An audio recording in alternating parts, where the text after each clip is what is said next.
I'm here at Fleet Week 2024 at the Port of Los Angeles with Dennis Lord, otherwise known, aka The Lord, by people around here, which I really like that.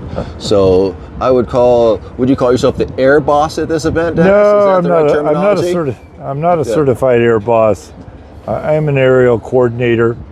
Air bosses own airspace. I don't own airspace, but colloquially around the ship, yes, they refer to me as that. Yeah, I've heard you refer to as that. So here at Fleet Week, what can you tell us a little bit about the aircraft that have been here, about organizing the event? Anything you'd like to talk about specifically to this event here? We're on the USS Iowa, by the way, at a nice perch here to watch the aircraft come and go. Absolutely, Roy. This is year 6 for Fleet Week. We had 2 years off for COVID. Back many years ago, the Port of Los Angeles was interested in doing something on the aerial side of the business here in the harbor area. They weren't sure what. We put together an RFP and ended up with a contract to do something. That something became Fleet Week. It was a real natural for us to bring in flyovers and attention to not only agencies, but the military, of course, which is the focus for Fleet Week.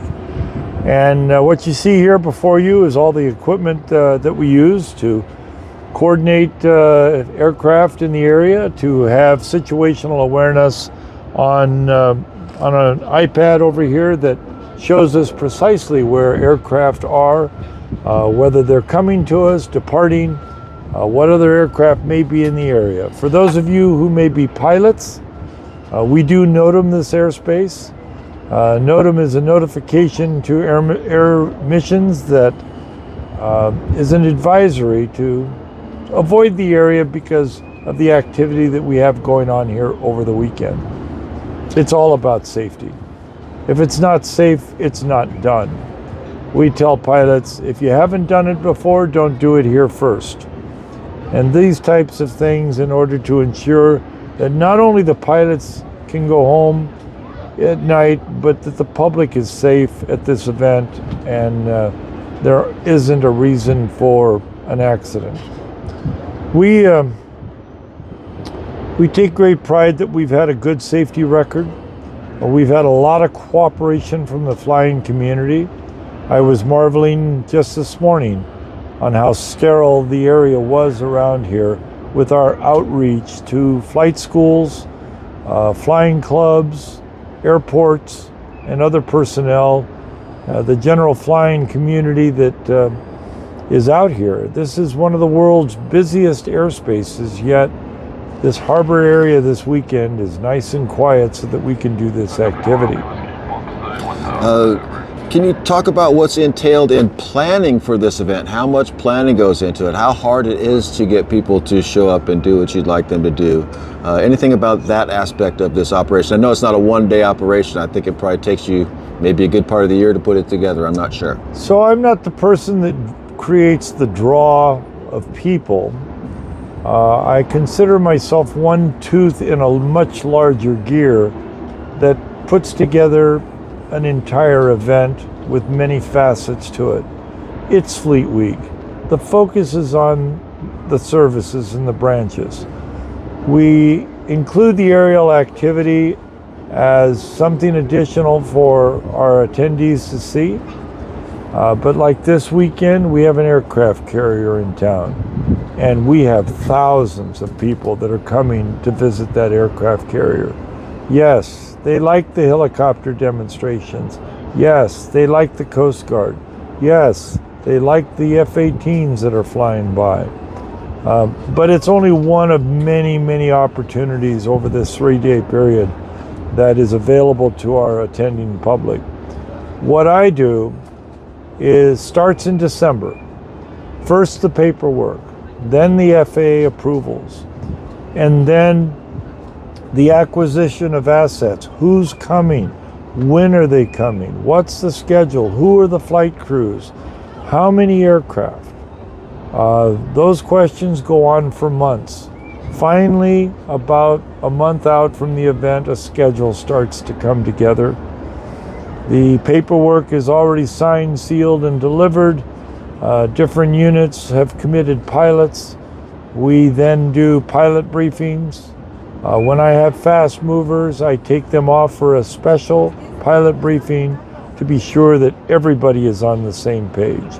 No exceptions. If we're not on the same page, we sit there until we are on the same page.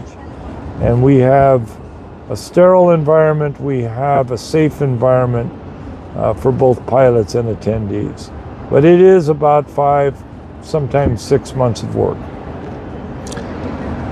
Can you also talk a little bit, Dennis, about other things you do with aviation in this area, other air shows you might do, the type of things you do with air shows? I know you're very involved with a lot of the aerial activity in Los Angeles County. Can you talk a little bit about that? We can.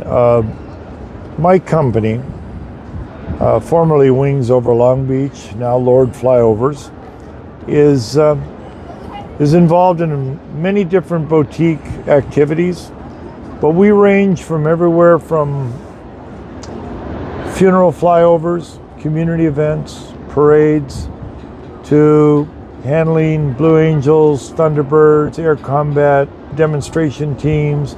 I've done the F-22 a couple of times, A-10s, Thunderbirds twice. Have yet to do the Blue Angels, but I'm looking forward to that opportunity one day. And so, we're kind of a one-stop center here in Los Angeles, and I have to share with you, we don't even advertise. Just yesterday, somebody wanted 3 more flyovers for today. Well, I'm sorry, you need to give me more time than that. But the phone does ring, and we're grateful for it. Prior to this interview here, you talked a little bit about what you do at the Compton Airport, and I would you mind just speaking a little to that, because I was very fascinated by what you're doing and what you put together there, and just the way you look at education as part of what you're doing. As I shared earlier, airport advocacy never ends. There are airports under attack today in this LA area. You look at the noise that is going on from the community around Long Beach Airport.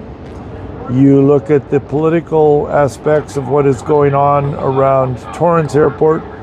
And the same is going on for Whiteman Airport in Pacoima. I happen to be involved in that one as an LA County Aviation Commissioner for the 5 county airports, which are Compton, San Gabriel Valley, Whiteman, Foxfield in Lancaster, and Brackett in Laverne. But airports today, you cannot sit on your hands and just say, well, the airport is there before everybody else. Markets change, flight patterns change, demand changes. We are in the midst of a high-profile training period for new pilots for airlines. It takes thousands of hours to get there. And so, yes, there are people that are concerned because training operations are over their heads all the time. And some get tired of the noise. Some maybe just like to complain. Others, sometimes if you just sit down, take your corporate hat off, and have a civil conversation, you can explain what is going on and why, and how these young people are looking forward to a great career. Are we going to stop those careers? Well, you know, in some cases there are people out there that want to do that. In other cases, they understand, and we move forward with these young people. At EAA Chapter 96 at Compton Airport, we are on our 5th Ray Scholar, which is an $11,000 grant for flight training. These young people are flying airplanes before they're out of high school. One of them just received his letter from the Air Force Academy for acceptance into the Air Force Academy. Literally a $500,000 scholarship. Yes, that will mean 8 years of service, but he's up to it. We're looking for young ladies to come into this program. I have a very bright young lady, 14-year-old, who is in my Build and Fly program, where we're building and flying radio-controlled aircraft. She is not a high school student. She is a first-year freshman at Cal State LA at age 14. And somehow we find these kids. Somehow they come to us and we help them to develop their skills and provide opportunities for them. The last thing I'll leave with you is that we're partnering with the Compton Unified School District and their STEM program. We just did the first ever drone competition for all 13 schools in the district, 30 teams, 4 students each, and 8 of the schools walked away with awards.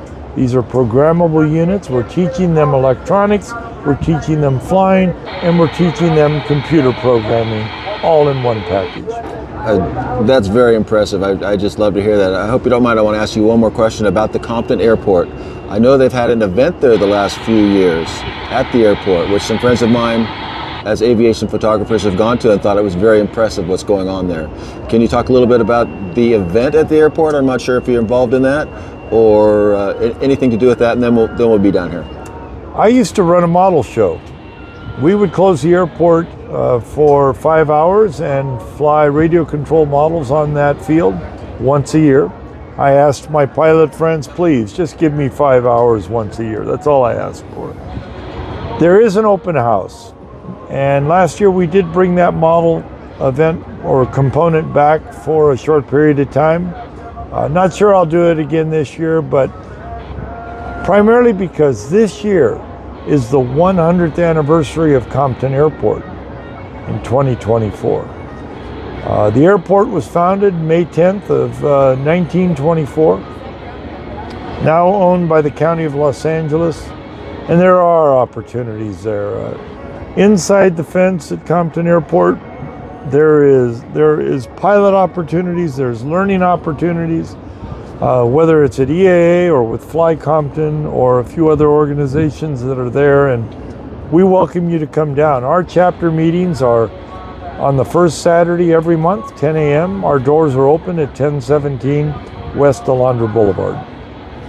Very good, Dennis. I know we could talk for a lot longer. I think this may be longer than you anticipated being here with me, but you're a fascinating person to talk to, and I thank you very much for your kindness, sir, for taking the time. Thank you, Roy. You're welcome, sir.